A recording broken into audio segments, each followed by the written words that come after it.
Welcome in Informational Video Center. بسم اللہ الرحمن الرحیم۔ اللہ تبارک و تعالیٰ کے بابرکت نام سے شروع جو بڑا مہربان اور نہایت رحم فرمانے والا ہے۔ السلام علیکم ورحمۃ اللہ وبرکاتہ۔ کبھی آپ نے سوچا ہے کہ خدا کی دنیا جو اس نے بنی نوع انسان کو وقتی طور پر رہنے کے لیے دی ہے کتنی خوبصورت ہے۔ یہ بلند و بالا پہاڑ، یہ بہتے ہوئے پانی کے جھرنے، یہ دور تک پھیلی ہوئی سرسبز و شاداب وادیاں، یہ رنگ برنگے مہکتے پھولوں کی لمبی لمبی قطاریں، طرح طرح کے خوشنما پھولوں سے پھلوں سے لدی ہوئی جھومتی ڈالیاں، یہ دریا، یہ سمندر، یہ بارش کی رمجم گرتی پھواریں، غرض خدا کی پیدا کی ہوئی ہر چیز حسین و دلکش ہے، مگر افسوس کہ ہم انسانوں نے خدا کی اس خوبصورت تخلیق میں جگہ جگہ نفرتوں کی دیواریں کھڑی کر دی ہیں، اور ہم محبت، صلح و یگانگت سے ایک دوسرے کے قریب آنے کی بجائے دور ہوتے جا رہے ہیں۔ کیا خدا چاہتا ہے کہ ہم ایک دوسرے سے نفرت کریں؟ ہرگز نہیں۔ خدا نے تو انسان کو اپنی شبیہ پر پیدا کیا ہے، اسی لیے وہ چاہتا ہے کہ ہم اسی کی طرح پاک اور محبت کرنے والے ہوں، مگر ہمارا یہ حال ہے کہ نفرتوں ہی میں جیتے اور نفرتوں ہی میں مر جاتے ہیں۔ ذرا سوچئے کہ جب ہم انسانوں سے جنہیں ہم نے دیکھا ہے محبت نہیں کرتے تو خدا سے جسے ہم نے دیکھا ہی نہیں محبت کیسے کر سکتے ہیں؟ آئیے دیکھتے ہیں اسلام کیا کہتا ہے۔ اسلام میں عداوت جھگڑے پیدا کرتی ہے، لیکن محبت سب خطاؤں کو ڈھانک دیتی ہے۔ اس میں کوئی شک و شبہ نہیں کہ محبت نفرت کو مٹا سکتی ہے، مگر اس کے لیے لازم ہے کہ ہم پہلے محبت کے سرچشمہ خدا کو اپنے دل میں جگہ دیں، تاکہ ہمارے دل و دماغ کو عداوت نفرت سے پاک صاف کر کے محبت بھر دے۔ ایک دفعہ ایک غزوہ میں ایک عورت گرفتار ہو کر آئی، اس کا بچہ گم ہو گیا تھا۔ مامتا کی محبت کے جوش کا یہ عالم تھا کہ جو کوئی بچہ اسے مل جاتا اس کو سینے سے لگا لیتی۔ حضور صلی اللہ علیہ وآلہ وسلم نے دیکھا تو حاضرین سے مخاطب ہو کر فرمایا، کیا یہ ہو سکتا ہے کہ یہ عورت خود اپنے بچے کو آگ میں ڈال دے گی؟ لوگوں نے عرض کیا، ہرگز نہیں۔ حضور صلی اللہ علیہ وآلہ وسلم نے فرمایا، تو خدا کو اپنے بندوں سے اس سے زیادہ محبت ہے جتنی اس عورت کو اپنے بچے سے ہے۔ ایسے ہی ایک مرتبہ حضور صلی اللہ علیہ وآلہ وسلم ایک غزوہ سے واپس آ رہے تھے۔ ایک عورت اپنے بچے کو گود میں لے کر آپ صلی اللہ علیہ وآلہ وسلم کی خدمت میں حاضر ہوئی اور عرض کیا، یا رسول اللہ صلی اللہ علیہ وآلہ وسلم، ایک ماں کو اپنے بچے سے جتنی محبت ہوتی ہے کیا خدا کو اپنے بندوں سے اس سے زیادہ نہیں؟ آپ صلی اللہ علیہ وآلہ وسلم نے ارشاد فرمایا، ہاں بے شک ہے۔ یہ سن کر عورت نے کہا، کوئی ماں تو اپنے بچے کو آگ میں ڈالنا گوارا نہیں کرتی۔ یہ سن کر شدت تاثر سے آپ صلی اللہ علیہ وآلہ وسلم رو پڑے، پھر سر اٹھا کر فرمایا، خدا صرف اس بندے کو عذاب دے گا جو سرکشی سے ایک کو دو کہتا ہے۔ ایک بار نبی اکرم صلی اللہ علیہ وآلہ وسلم صحابہ کے ساتھ تشریف فرما تھے۔ ایک صاحب اب ایک چادر میں ایک پرندہ اور اس کے بچوں کو لپیٹے ہوئے لائے اور عرض کیا، یا رسول اللہ صلی اللہ علیہ وآلہ وسلم، میں نے ایک جھاڑی میں ان بچوں کو اٹھا کر کپڑے میں لپیٹ لیا ان کی ماں میرے سر پر منڈلانے لگی۔ میں نے ذرا سا کپڑا کھولا تو وہ بچوں پر گر پڑی۔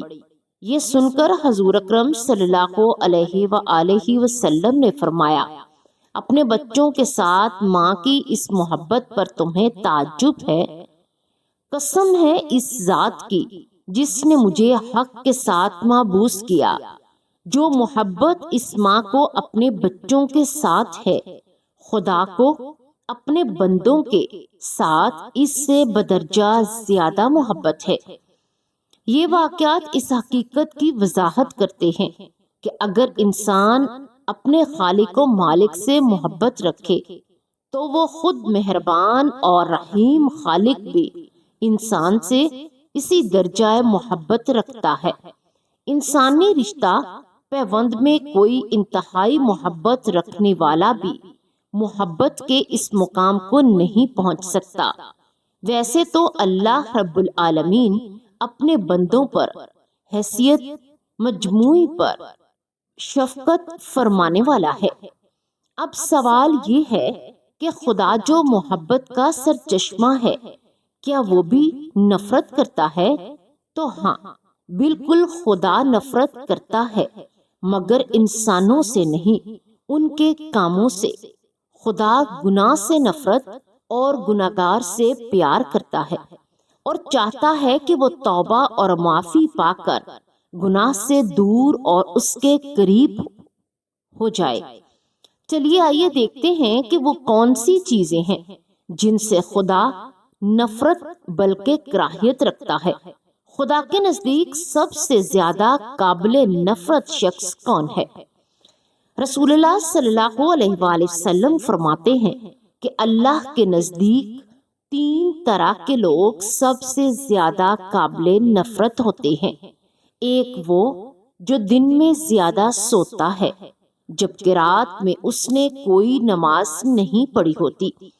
دوسرا وہ جو کھانا تو بہت کھاتا ہے لیکن اس کے آغاز پر نہ بسم اللہ پڑھتا ہے اور نہ ہی آخر میں الحمدللہ کہتا ہے۔